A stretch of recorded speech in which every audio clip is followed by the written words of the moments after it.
What up, mountain magnets, and what up, everybody out there? So, this is DeFi Crypto and Airdrops. I am Mike, aka Veteran Crypto, and with me, as always, is Jeff, my airdrop specialist.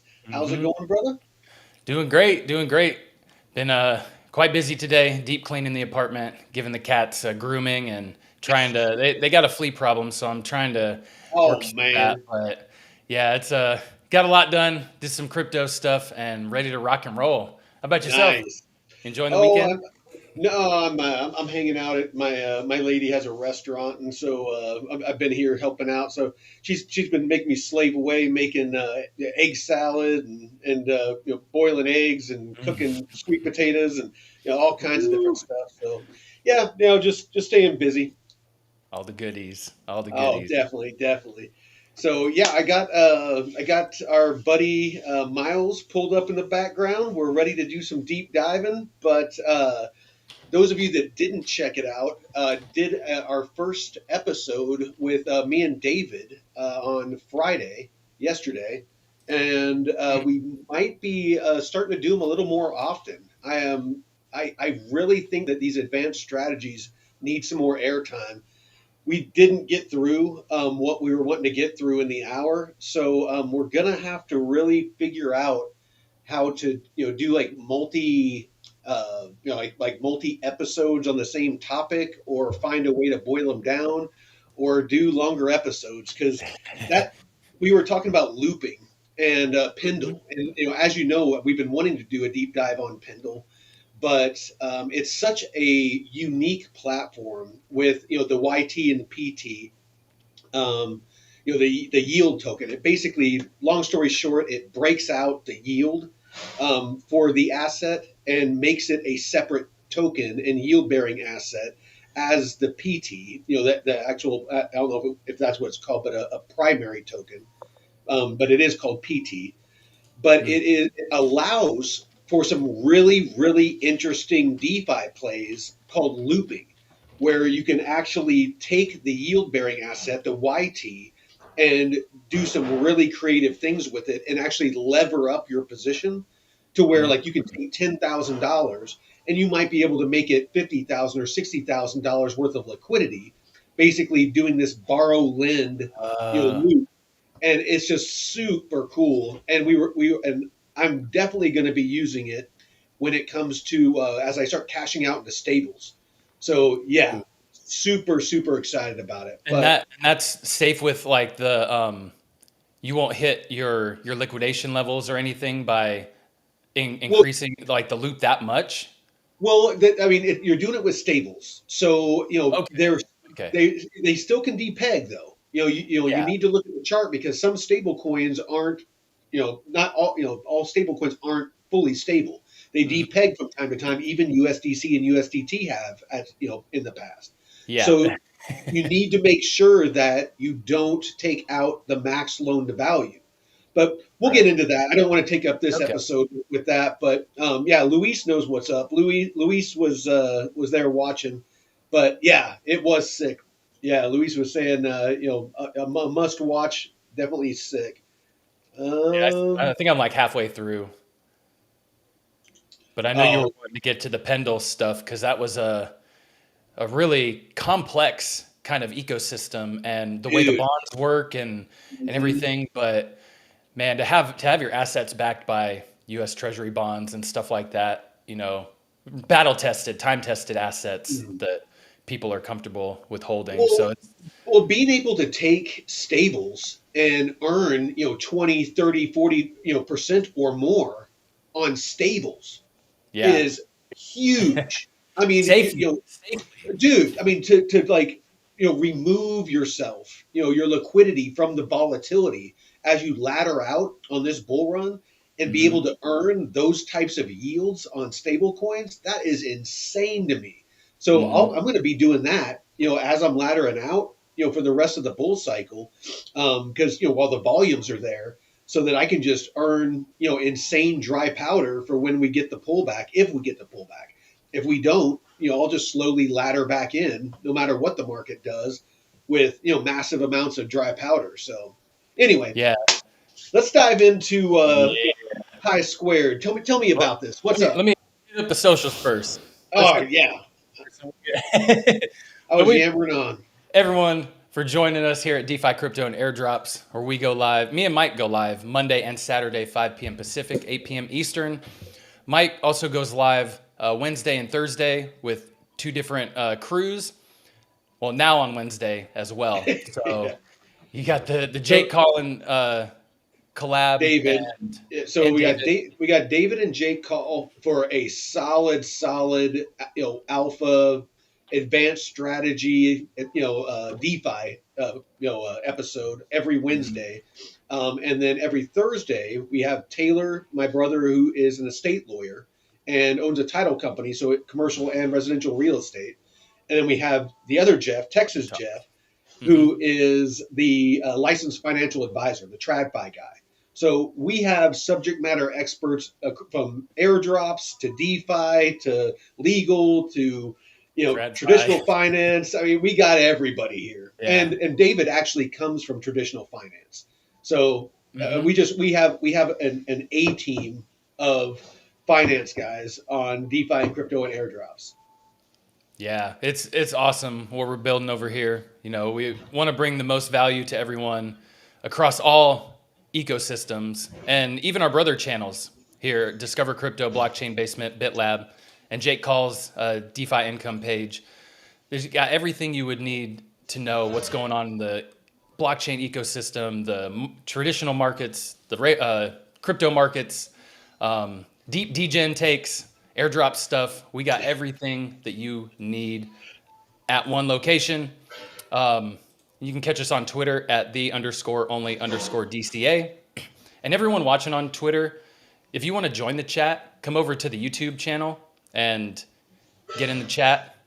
Um, Vet is at Veteran for Crypto, and I am at the BCR 142. Make sure you're following the right accounts. All other accounts are spam. And we also have our Discord. We got the DeFi Crypto and Airdrops Discord, where we got all kinds of cool, fun chats, DeFi chats, and Vet's awesome library and tracking sheets to make sure you're, I and the actually ladder up updated strategy. those. I And you updated updated it. those yesterday. So anybody that was looking for those, they're in there. They're updated. Feel free. They're 100% free. We don't Yes. charge for anything here. Beautiful. Yeah. Get in here. We got the community's fucking blowing up, man. We got so many new Yeah, people, all kinds of great ideas and strategies, and just a lot of great people joining. So we appreciate all of you out there. Also, Discover Investments Group, Discover Crypto. They have their Discord. There is a free section that you can access, and Vet does a live workshop each week. What time? Oh, Wednesday, or is it? usually I do it on Wednesdays, and then of course Josh, Drew, and Kelly are always in there doing trading. So they'll teach you trading. They'll give you entries, exits, stop losses, and I mean they're killing it in there. Josh is doing a $1,000 to a Porsche challenge, where Mhm. he's seeing if he can turn $1,000 into a Porsche right now. Yeah, lot of great alpha. I mean, you can't beat it. Most of it for free too. So get in there, check us out, all the great stuff, and we love the engagement too, especially in the chats. Oh hell We yeah! love to engage in. Um, oh, who was it? I just want to shout out the Blumpkin Oh with yeah the yeah with the yeah. comment yesterday. Um, this is the kind of shit that we like to see. Just seeing how much value we can provide you guys and it helping you. If you have testimonials or something, we should start a testimonial page just to. We actually should. We've been getting a lot of messages lately of people with their success stories of how much money they're making in DeFi and on Mhm. airdrops and just crypto in general because of the content we're putting out and the calls that we're the projects that we're calling out like Plume Mhm. and Mamo and Aerodrome, Yeah. just the KTA, just all these great projects that we've been telling people for a while, and nobody else was talking about, and then now they're starting to pump, and everybody's like, oh, this great new project. It's like, yeah, we were talking about that 5 months ago. Mm-hmm. Yeah. We like to get in early. I like to find stuff early. And Well, you're the king of finding stuff early when when you're farming these airdrops, because you're the one that turned me on to Plume, and a bunch of the other ones too. So mm-hmm. And we got more coming. We got more coming, but we got pie. Yeah, Mamo. Oh, Josh. Yeah, I got your message. I have a new phone number. So, we'll uh, reach out to you, Josh. I yeah, promise. I got your message today too. I just been busy at the restaurant here, but welcome back to I'll reality. give you a call later tonight. It looks like Josh is off the boat doing his piracy. So Nice. Welcome back to land, brother. Nick oh hell Dunn. yeah, Nick Dunn, what up? All right, so let's rock this. We got about 50 minutes left. All right, we got pi squared. So this just came on my radar earlier this week, or this past week. I saw a lot of people kind of talking about it, and I haven't done a deep dive myself because I like to cover these for my airdrop page. But this one, I figure it's got a lot of good promises. So we can dive into this. So it's building infrastructure, basically a blockchain that fast, decentralized, verifiable, and it is the first fully decentralized Web3 infrastructure that has over 100,000 transactions per second, although Kita might crush that. Sub 100 millisecond finality, and it's verifiable by design. All that, it's just a real fancy upgraded blockchain. And backed by leading investors and angel investors, and they have about 13 million almost in funding. So, and a solid team, and they use zero Yeah. knowledge tech. No, before we So, went live, we were picking through, and those of you that don't know, we do these cold, like these deep dives. We do these cold, so we don't do a lot of mhm, advanced research on these. We go through these and show you how we do our research on the fundamentals of these projects. So we want to not just spoon feed you information. We want to teach you how to do deep dives in cool projects that you find, because it's getting to the point to where people in our community are actually bringing projects to our attention because mhm. we're teaching them how to do these deep dives. So sorry, go ahead. Oh no, that's perfect. And like I said, I don't do super deep dives on my airdrop channel just because I like to cover a little bit about the project, but also how to do the airdrop. But this has been fantastic because I get to do deeper dives into the team and more fundamental stuff Well, and it's get well, it's to. one thing. Well, it's one thing to farm the airdrop, but it's another thing to really invest in it and then do DeFi to build Mm, a bag of it. yeah, It's two very different animals. So there's yeah. the short term farming of it, with airdrops, but then there's the long term investing of it. If you look at it and deem that it's worth it. Worth it. So it looks like this one, you covered the lightning fast transactions. It has cryptographic verifiability. Every claim is independently provable. Fast set ensures strong trust guarantees without compromising speed. Parallel and scalable. Forget total ordering. Fast set processes independent claims concurrently for maximum scale. All languages. Developers can write smart contracts in any language. Python, Mm, Rust, JS, C++, so on and so forth, and prove execution without rewriting for ecosystem specific virtual machines.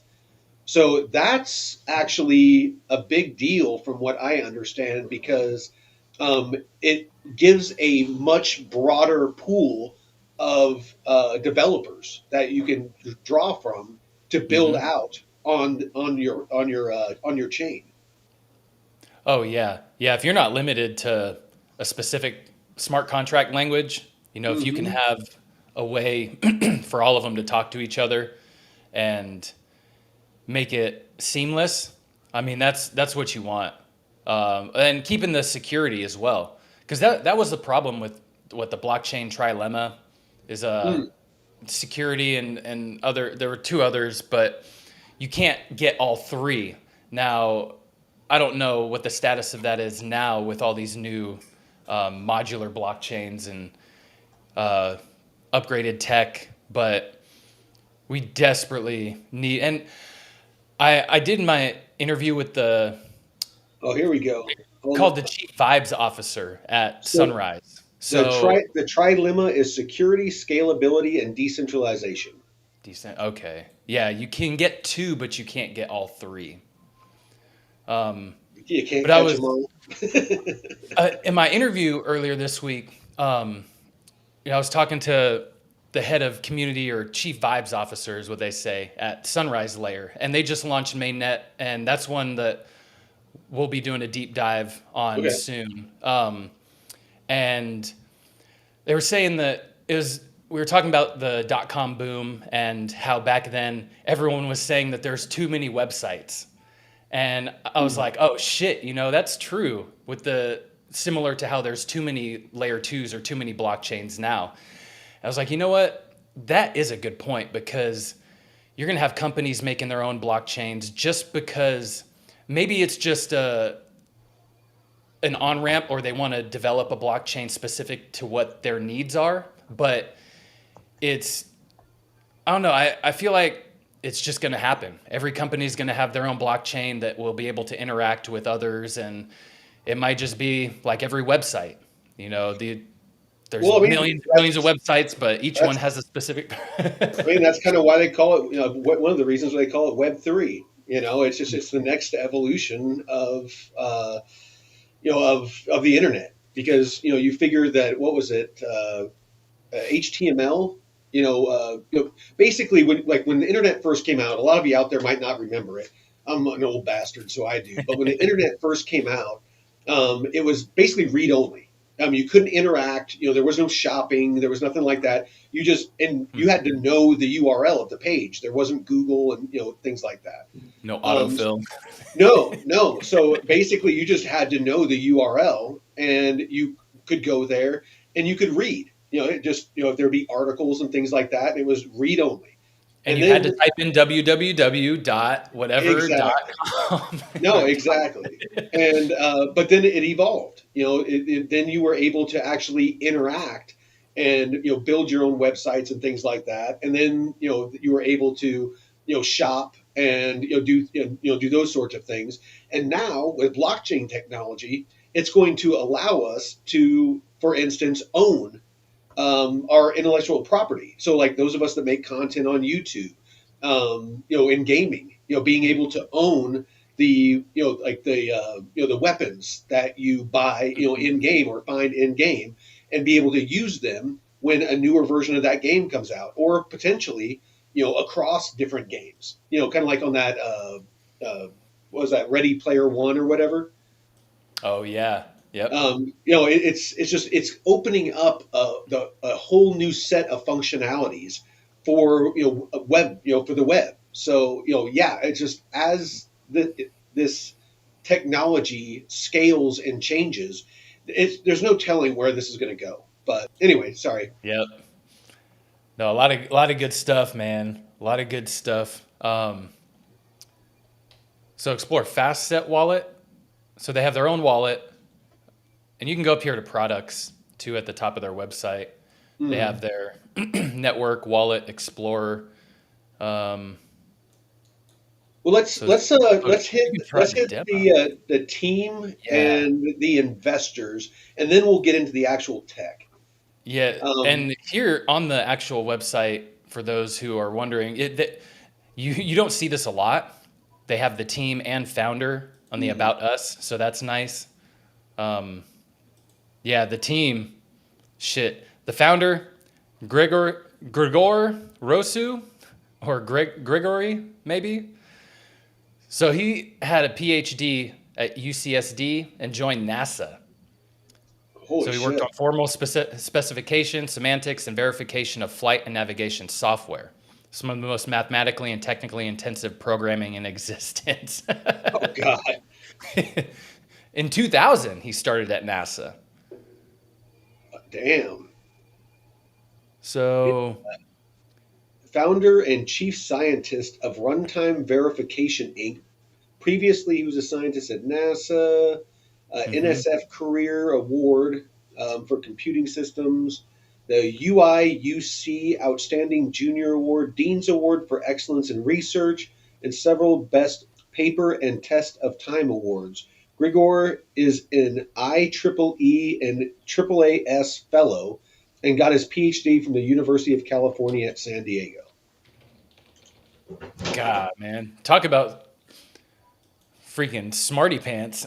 I know. Well, dude, I mean, there's just a couple that we quickly looked at before we went live.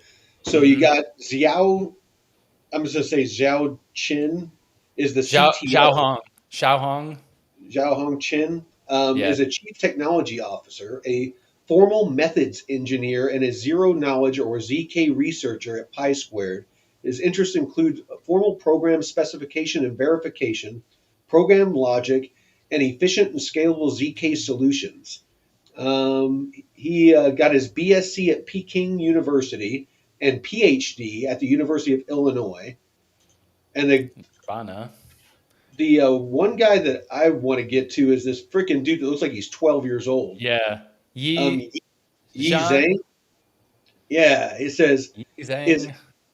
he's interested in runtime verification and programming languages. He worked on DARPA, Hack MS. So those of you that don't know, DARPA is basically the Defense Department's advanced research. So Mm. they're the ones that are making all the crazy new technology that special operations and Weather Army Navy. modification. Yeah, yeah, All yeah, yeah. They're doing the what was that Manchurian Candidate where they're doing that oh giving people yeah. acid and yeah. Yep. But Yep. no, Oh, but they created the DARPA internet. They created the internet. they did create the internet. And they Um, may have created they may I think they have a big play behind Bitcoin because there's a bunch of technical papers that came out since 72, I think.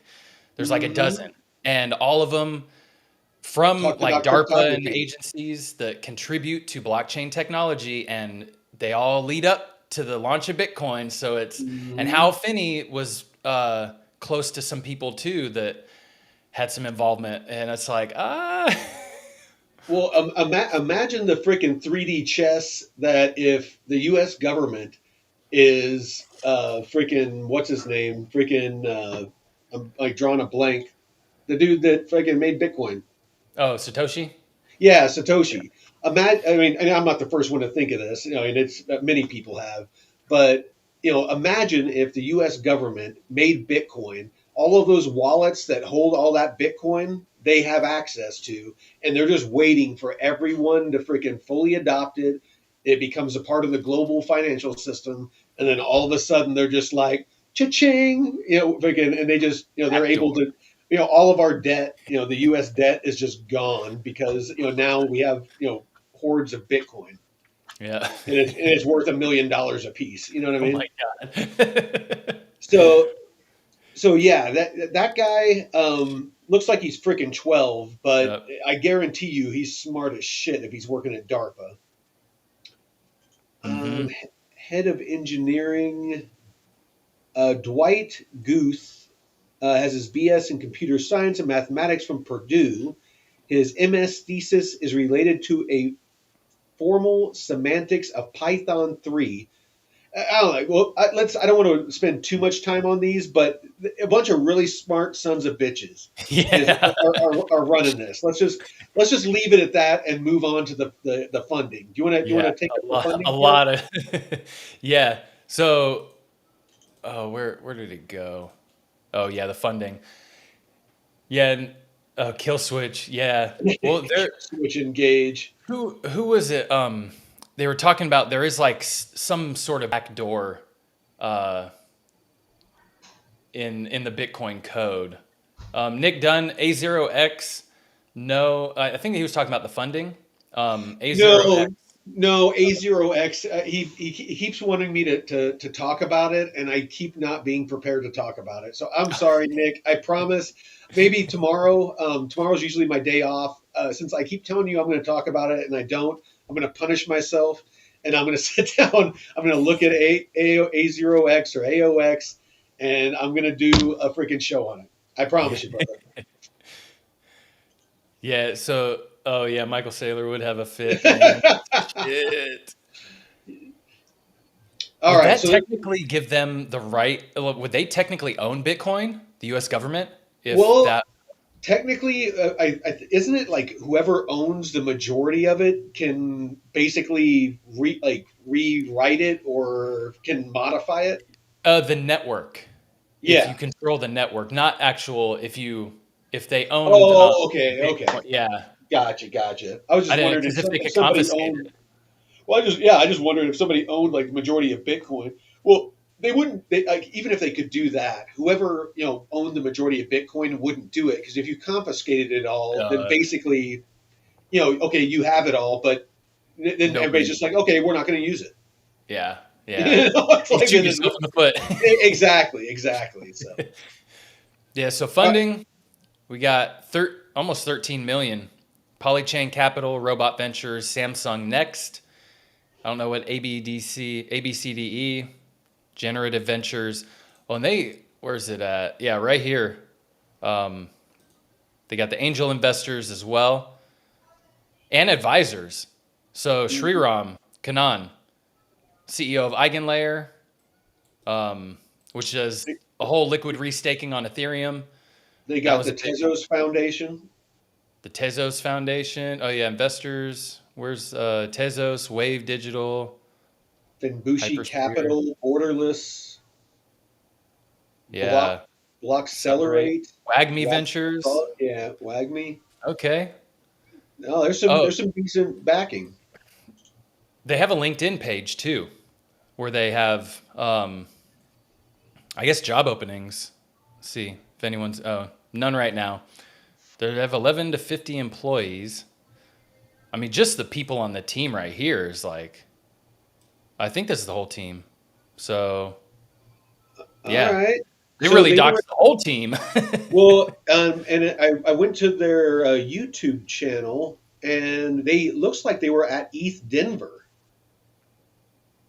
Oh, Um, let me so pull it on up. stage at ETH Denver, we explore how Pi Squared will eliminate fragmentation in Web3 by enabling developers to write smart contracts in any programming language.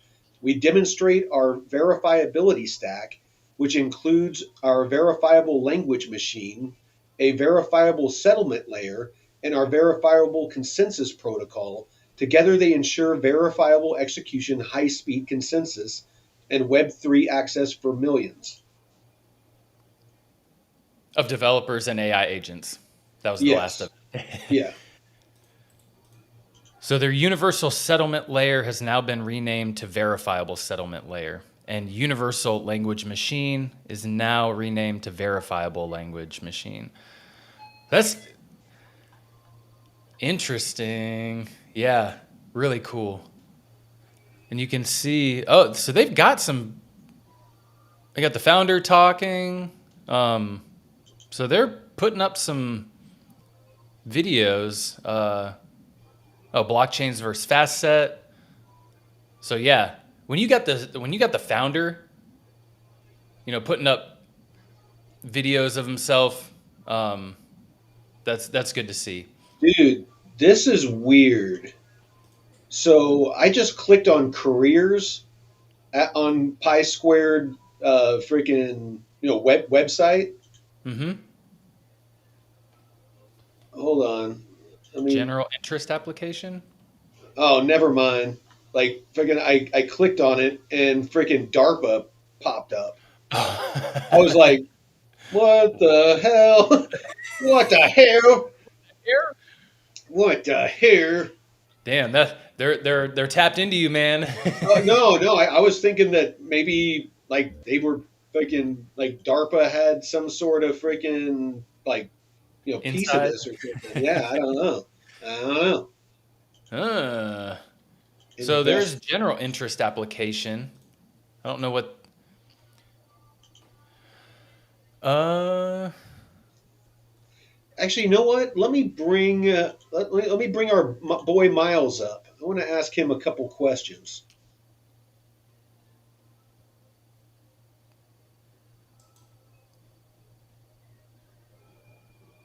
bring up the Miles. What's up, Miles? Hey, things are pretty chill over here. Hey, Miles, how's it going? Not bad, just processing. It's kind of weird, honestly, All being right. here and nowhere at the same time. But So Miles, hey, me and Jeff are live right now, and we're talking about Pi Squared Network.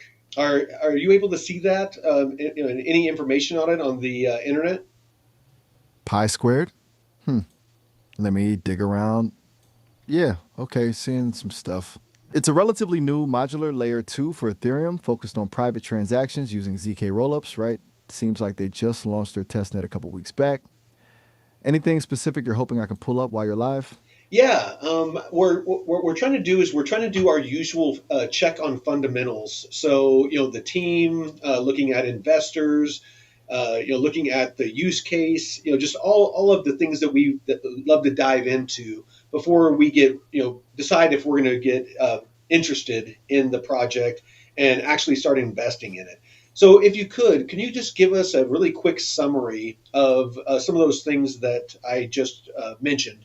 And maybe some other pertinent information that you can find on this project. Gotcha. One, speak to Zog fundamentals check. Always a good move. Okay, so team, it's pretty interesting. Founded by a couple of ex Meta engineers, I'm seeing. The CEO, Blake, has a solid background in scaling All right, infrastructure. hold on. Yeah. Uh, Oh, Hey, might Miles. be looking at Pi Network. Yeah, huh? you might be looking at Pi Network. We're looking at Pi Squared Network. Uh, my bad. Pi squared, right? Yep. Not Pi network. Ugh, okay. That's embarrassing. Sorry about that. No, all I'm good, still man. getting, right? Pi squared network. Yep. Okay, let's try this again. Team, they're pretty stealthy, honestly. Not a ton out there publicly. So A core team with I'll give you a couple of the names just to dial you into the proper website, Miles. So the co-founder and CEO is Gregor Rosu. The CMO is Lindsay Casale. The head of engineering is Dwight Guth, and the chief architect is Yi Zhang. Can you see what website I'm talking about now for Pi Squared Network? I got it. Gregor Rosu. Okay, yeah. And now I'm seeing the right site. pi2.network. That helps a ton. Thanks. Mm-hmm. My apologies for that initial mix-up. It's kind of like when you're trying to remember a name and a similar one just pops into your head. Okay, digging into those names now. Okay, so Gregor Rosu has a background in applied cryptography and previously worked at Layer Zero. Lindsay Casale, good marketing background. Seems to have worked with a few Web3 projects. Dwight Guth, looks like a solid engineering background, experience with distributed systems. Yi Zhang, the chief architect, seems to be the brain behind a lot of their technical decisions, with a focus on ZK proofs and privacy tech. They're pulling from some pretty good places, it seems. What other projects has this team worked on that have been both successful and that maybe have not been successful? Okay, that's a good question. Going beyond just current roles. Hmm. Tracing back, tracing back Gregor Rosu's connection to Layer Zero is the most prominent one. Layer Zero's done pretty well, obviously. Before that, it's a bit harder to pin down concrete, large scale projects he was directly involved with. Lindsay Casale has had some involvement with a few smaller cap projects that didn't exactly take off, to be honest. Okay. Nothing massive failures, just projects that didn't gain much traction. Dwight Goth worked at a few different tech companies. Nothing blockchain related that really stands out. Yi Zhang seems to have spent a lot of time in academic research before this, focusing on zero knowledge proofs. So, less successful project and more laying the groundwork for future success. You know, it's a bit of a mixed bag, leaning towards a lot of strong individual backgrounds, but not a ton of fully realized large scale exits yet. So Yi Zhang, the chief architect, it says that he worked at DARPA, the Defense Department's Advanced Research division. Is there anything that you can find online that might give us a little bit of insight into his time there, and maybe what kind of projects that he worked on? Okay. DARPA, that's interesting. Let me see. Finding specifics is tough, unsurprisingly, given the nature of the work. But, okay. I'm saying he was part of the agency's secure computation program. The goal of that program was to develop technologies for privacy preserving data analysis. It was focused on things like secure multi party computation and, you guessed it, zero knowledge proofs. Looks like he was specifically working on developing faster, more efficient ZK proof systems. It's a bit technical, but basically his time at DARPA was directly relevant to what Pi Squared is trying to achieve. It definitely adds a layer of credibility, you know? It's not just academic research, it's applied it within a pretty high stakes environment. Is there any indication that the work that he did there has been used? And if it has, it hasn't been used successfully. That's a really good question. It's tricky. DARPA projects often feed into broader defense initiatives, so it's not always public knowledge how specific research gets applied. I'm seeing references to some of his work potentially influencing the development of secure communication protocols for the military, but it's heavily redacted. Okay. As for whether it's been successful, defining that is tough in that context. Some Where of the theoretical framework. where is Pi Squared? Where are they headquartered at? Okay, good question. That's another one that's a little hazy. They're registered as a limited liability company in Delaware, which is pretty standard for these things. Hmm. But their team is pretty distributed. Seems like they have people working remotely from all over. Okay. There's a strong presence in the San Francisco Bay Area, judging by like LinkedIn profiles. But LinkedIn says Champaign, Illinois. no single official HQ location, which isn't So necessarily a so red Jeff flag. Jeff says that on LinkedIn it says that they're in Champaign, Illinois. Is that the whole team, or is that just where they are? Oh, Um, headquartered. they are, or where they're actually headquartered? Oh, interesting. Champaign, Illinois. Let me double check that. You're right. LinkedIn does show a significant number of team members listing Champaign as their location. It looks like they might have a smaller office or co-working space there. It's Hmm. possible it's where Yi Zhang, the chief architect, is based, given his connection to the University of Illinois at Urbana-Champaign. So it's likely not the sole headquarters, but seems to be a key hub for the team. All right. Bit of a sneaky detail, right? It Doesn't is. scream. It is. So my next question would be: is there anyone that is currently building using their tech? Okay, let's see. That's a key indicator, right? As of right now, it's a bit early. They've only just launched their test net, so there aren't a ton of publicly announced projects building directly on Pi Squared yet. They are listing a few partners who are exploring integrations on their website, a couple of DeFi protocols, and some privacy-focused apps. But most of those are still in the early stages of development. Looks like they're actively courting developers and offering grants to encourage adoption, though. It's a bit of a chicken and egg situation. You need developers to build, but developers want to see existing projects and know there's an ecosystem. All right. Well, I have one last question, and then I'm going to open it up to Jeff. But can you explain to us this technology? What would be its use case? What is the most likely way that this project would be used? Is it more DeFi, financial? Is it more than that? What is it that they're trying to accomplish here? Okay, big picture time. Essentially, Pi Squared is aiming to bring privacy to DeFi. Right now, most DeFi transactions are fully transparent on the blockchain, which is great for auditability, but not so great if you want to keep your trading activity private. They're using ZK rollups, which is kind of a complicated technology, but basically allows them to bundle a bunch of transactions together, prove their validity off chain, and then post just a small proof of that validity onto the Ethereum blockchain. So that way, transactions are secure and verified, but the details of those transactions remain hidden. Most Mhm. likely use case, probably private decentralized exchanges and more complex DeFi applications where users want to avoid front running or having their trading strategies copied. Okay. It's also applicable to. Okay, perfect. Awesome. I Jeff, appreciate over to it. you. Hey Jeff, you got any questions for Miles? No, I mean that was great. Happy to help whenever you Yeah, need me. great insights because he's able to just accurately pinpoint these use cases and stuff, and just a faster way than we can deep dive and form our own opinions and No, no, and like that's why I love using him so much. Is we can kind of start doing the digging so that we know enough about it to call him out whenever he like everyone saw just now. There's another project that we did a deep dive on not too long ago called Pi Network.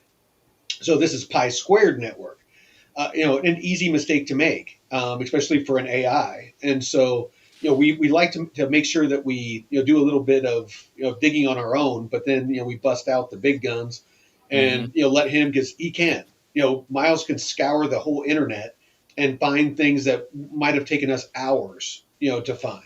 So, anyway, all right. So where are we going next? What are you thinking, brother? So we got the team, the what they're building, the funding, and yeah, it seemed Mm-hmm. like quite a bit of the team went to um, University of Illinois in Champaign. So it kind of makes sense. They might have all gotten together and said, "Hey, let's build this."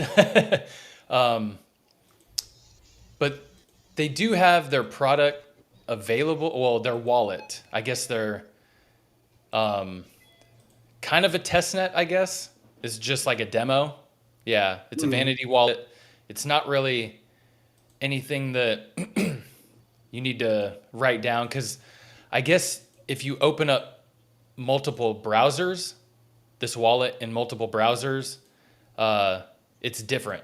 So it's not anything you need to save because there's a private key and stuff. But I guess just going through and testing out this wallet interface and sending tokens between wallets. There's assets right here that you can send across. So that's really about it for the test net. And they have a full guide right here on how to do that. But I mean, it sounds like there's no projects building on it yet because it's very, very new. Yeah, it looks like August 12th in their blog introducing FastSet pre-release. Get an early look at FastSet, the first fully decentralized Web3 infrastructure that delivers 100,000 plus transactions per second, sub 100 millisecond finality, and is verifiable by design. So it looks like that you can get a look at it.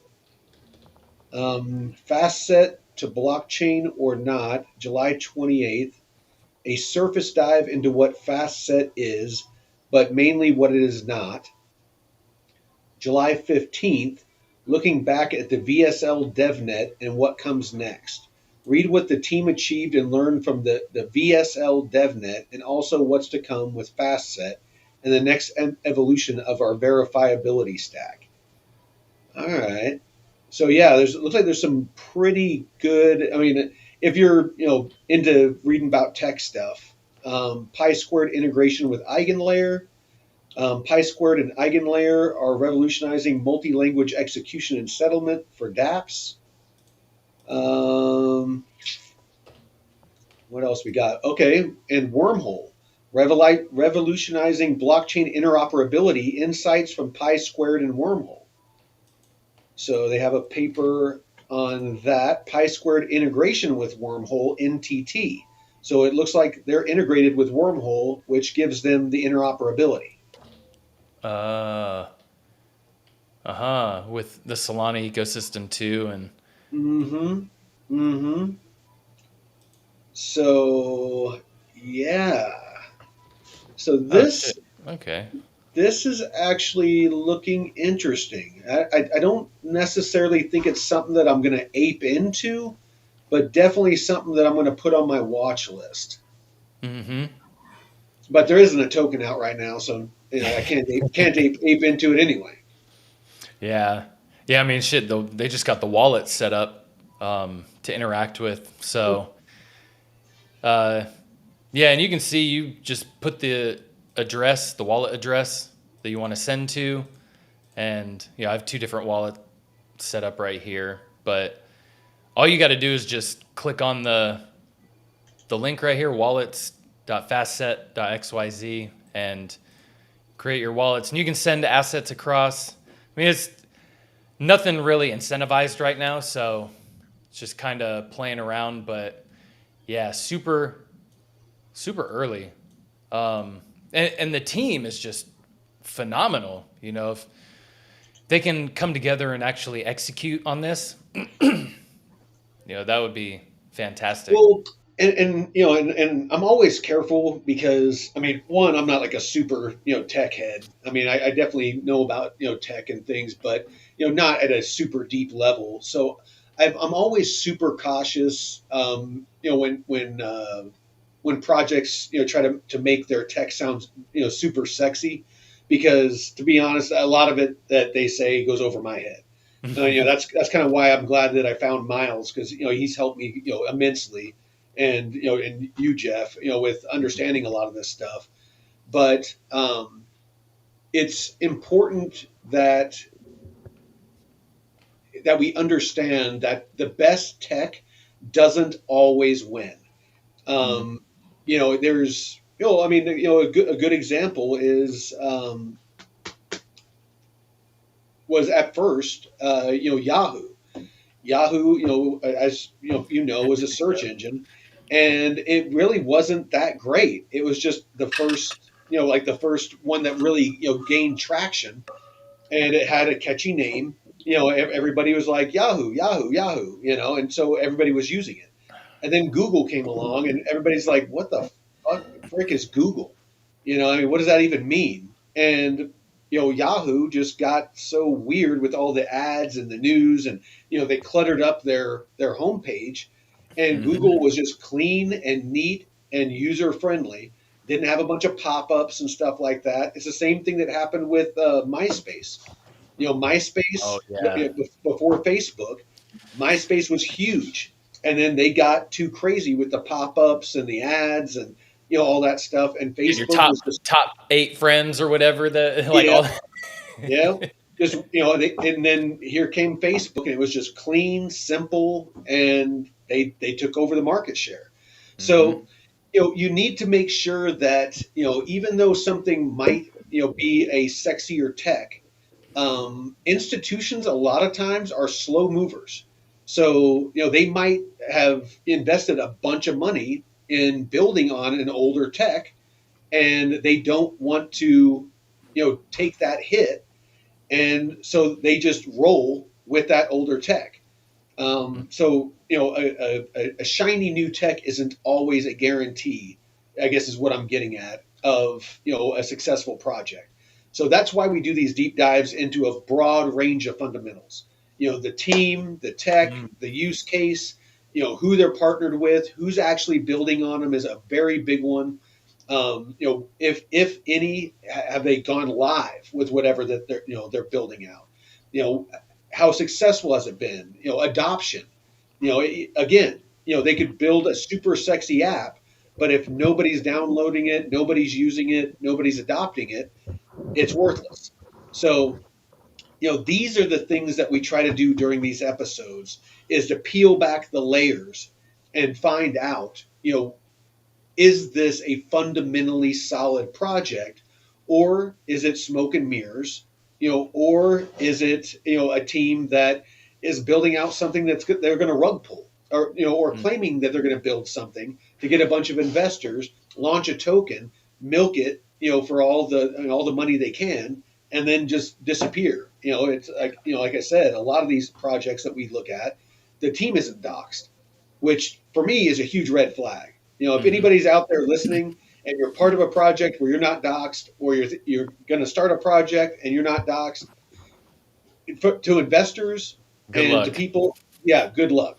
Especially serious investors, because Hmm. yeah, they don't want somebody hiding. You need to be proud of your product.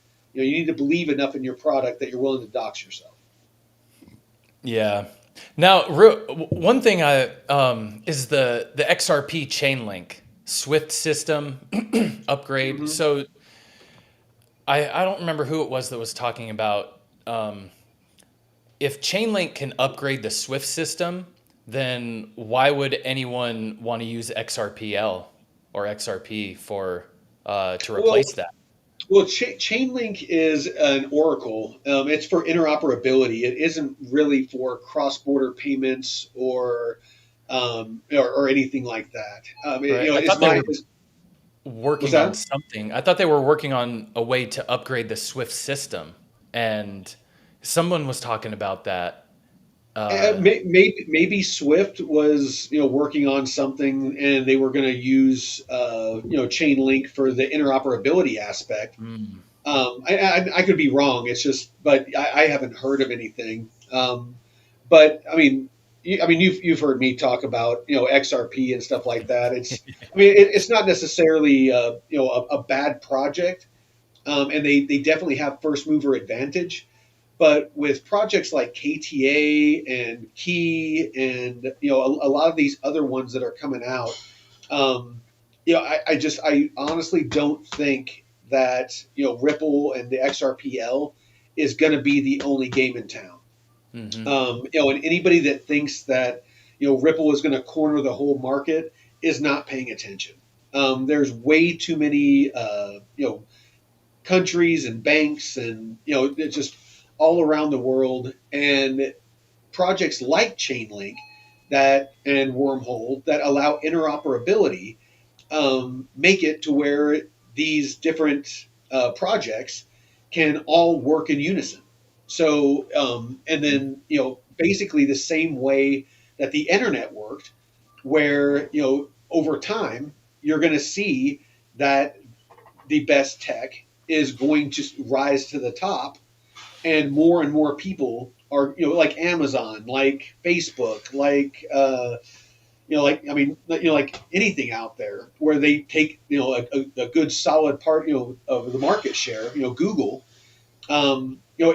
it's inevitable. It's just people just gravitate to whatever is easy to use, is, cheap to use, is secure. It has a guaranteed outcome. It's just the way the world works. People want fast, easy, cheap, and if you can offer that to them, whatever it is, that's how Amazon got so big. They yeah. deliver to your front door, they guarantee that it's going to get there, or you get your money back, and you can order freaking anything, and get get it for a decent price. I Yep. mean, they cornered the market with that, and it's just how it works. And there's issues with the XRPL. Um, it's just it's not when they first started with that use case, it was light years ahead of Swift. The problem is again, you have, this is only the couple that we've done deep dives on, but Key and Kita, Mhm. it can process over 14 million transactions per second. That is insane. And and it has like embedded in it, integrated into it. It has KYC, so which Yeah. is know your customer. It has AML, anti money laundering. It's modular, so it's fully upgradable. And, while it's live, they can upgrade certain aspects of it while it's live. They can what else? What else? I think it has ZK rollups integrated into it, so it would basically give that a privacy layer. hmm Um, what else am I forgetting? I mean, Google just talked about them in one of their Well, the Google articles, I thought, co-founder, right? the Google Oh yeah, CEO, he's part of the team. Yeah, the Google CEO was freaking part of the. It was not part of the team. He's given 20 million so far to Oh, the the backing. project. Yeah, Shit. he's backed it, and Google just tweeted about Kita Network the other day. So it's They're you comparing it really, to Solana. Like I yeah. remember when Solana was under $10, Mhm. and I had some in the last bull run, and I sold it before it hit 20, and I was like, I've moved it to something else, and then I see it just fucking rip, and I Yeah, was like, God damn. yeah.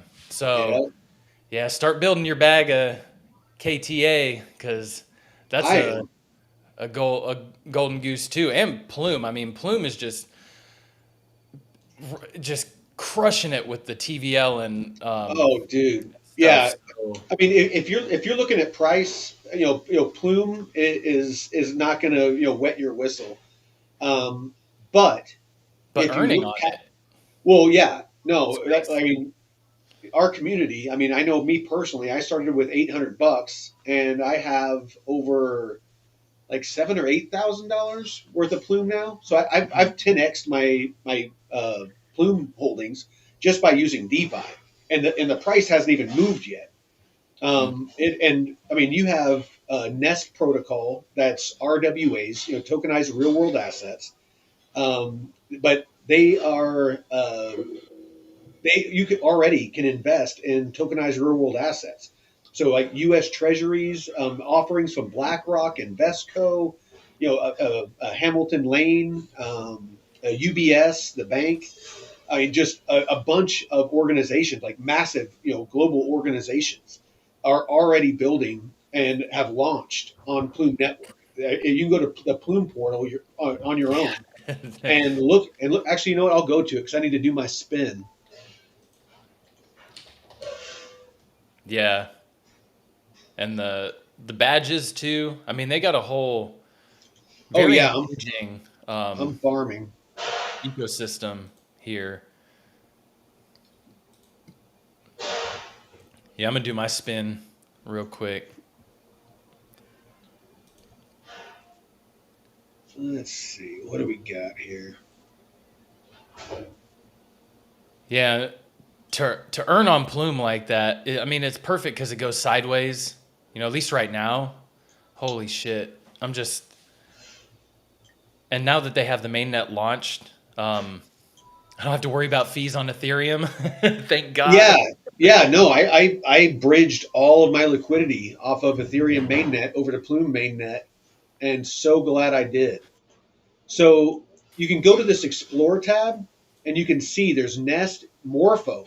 I did a video the other day where I basically peeled back and found I mean, it wasn't hard, but I found the connection where basically it bridges liquidity from base network, to Plume network, back and forth through Morpho. So you can invest in Morpho on through the Plume portal, and with Mm. your Plume assets like Plume stablecoin, PUSD, that's backed by USDC. The Plume token. It's wrapped Plume, a bunch of different stuff. Ambient. I mean, I've been earning 100, 200% or more APY, providing liquidity on Ambient. There's just a bunch of different things that you can do. Royco, on stable coins, you can earn 15%. I've actually started dialing in ways that you can loop, using different protocols on Plume to like a borrowing and lending loop, so you can lever up. So that's what I'm going to be doing with my Plume as I'm taking profits into PUSD. Is I'm going to be looping, within the Plume ecosystem. Oh, You can see here. This killer. is this is where I'm farming for the. Hopefully, I get a bunch of freaking Plume on this season two. That 12K right now, I think. What does it say? Yeah, 13? 15. 15K. Unfortunately, I broke my streak. So, You got damn Apple tickets. 12 days. I think maintain a 12-day spin streak. All right. I will put it on the Apple Vision Pro. That Lego Porsche looks pretty cool. That's cool. So yeah, you can win. You can win a Porsche. Yeah, I don't think you can drive it. No, no. Although And then there is the, a Lego, I forget some Lego car that I saw that's drivable. Looked pretty cool. so yeah, I mean, so this is Royco. Where and this is where I'm doing. This is part of my looping strategy. But you can see, like with wrapped plume, you can earn 40% in basis. A lot of these, somewhat delta neutral positions in basis, in alpha. Let's see what else. In credit, these are all basically tokens that you buy on Nest, and you use stables to buy these. And what they are is they're baskets of real world assets. Actually, you know what? I'll go to Nest real quick just so I can show you what I'm talking about. I know that we've shown this. Safe, safe, secure. Um, and when they're Invest. backed by stuff like that, that makes you much more bullish. So this is some of them. So you have like Carlyle Group, you have BlackRock, Apollo, Centrifuge, PayPal, Paxos, Goldfinch, Credible, Midas, Superstate. I mean, the list goes on. But this one right here, this in alpha, well, you have institutional grade yield from U.S. Treasuries. This Nest institutional vault, you can earn 12% on, and you can open it up, and it's corporate bond ETFs, senior secured debt, fixed income ETFs, and money market funds. So basically, traditional investments that are relatively stable. They're not as volatile as crypto, but because they're tokenized, they're liquid. So you can come in here, you can invest in this, earn 12%. So this Nest Institutional Vault is the NINSTO. And then you can come over here to Royco. And I don't know if they have anything for that asset yet, but you can see that like there's this in credit. So you can buy in credit over here on Nest. And let's see what in credit earns. So in credit, you earn 7%. So I can deposit a stable coin into here, buy this, earn 7%, come over here to Royco, and then I can come down to this deposit in credit into Royco, earn another 10%. So now I am, like around 15, 16% that I'm earning. And then this, I put in credit in. What do we get here? And then it looks like it pays out in wrapped plume and more in credit. And so this wrapped plume that I get paid out in, I can, is, obviously a volatile asset, but I can take that and I can actually use that to do it all over again. I can sell that and into PUSD or USDC, buy more in credit, come over here to Royco, deposit it, and just keep doing that to where I keep levering up and and earning more than if I just did any one of these positions by itself. I hope that made sense. Yeah. No, it's great alpha, man. Great alpha because it's definitely. I don't see a lot of people taking advantage of the Plume ecosystem, and with the price where it's at, there's so much you can do and just start stacking, man. Yeah. So, well, all right, brother. I mean, I guess that's our hour. I Yeah, probably better get going. I need to help close up the restaurant here. But get your yeah, cleaning duties. yeah, oh yeah, I gotta sweep and mop, and she'll put me to work, I'm sure. But hey, you know what? I appreciate all you out there. Those of you that show up, every Saturday, Monday, and every time we go live. Rick Mhm. Romero, Rick Dunn, Stan, Man. Josh, Luis. just everybody in the chat, Mountain Magnets, and everybody out there watching on X and Rumble. If you want to join the chat, we definitely enjoy the questions in the chat. Didn't look like anybody had any questions this time, but Ricky did just about Moonwell being so undervalued. I think a lot oh, of stuff is. yeah, right now, yeah, I'm not paying attention to the prices of things because honestly, what I see is price suppression. Anything that is a good Yeah. project right now is really being the price is being suppressed so that institutions and big money can buy cheap. Because Moonwell, Mamo is using it. It's on base. It's going to be part of the new base app. It actually already is. It's already on Coinbase. A lot of the DeFi opportunities that are on Moonwell, Morpho, Mamo, Aerodrome, all those base plays are all going to be a part of that. So the money is going to come. Price is going to come. It's you just need to be able to take the time and have the discipline to watch shows like ours and use tools to do your own deep dives and do your own research and ensure that you're investing early in good solid projects. So with that, Jeff, I appreciate you, brother. Appreciate Appreciate everybody you, out there. all you guys. Appreciate the couple hundred people that are watching live. And until next time, Veteran Crypto out. Peace.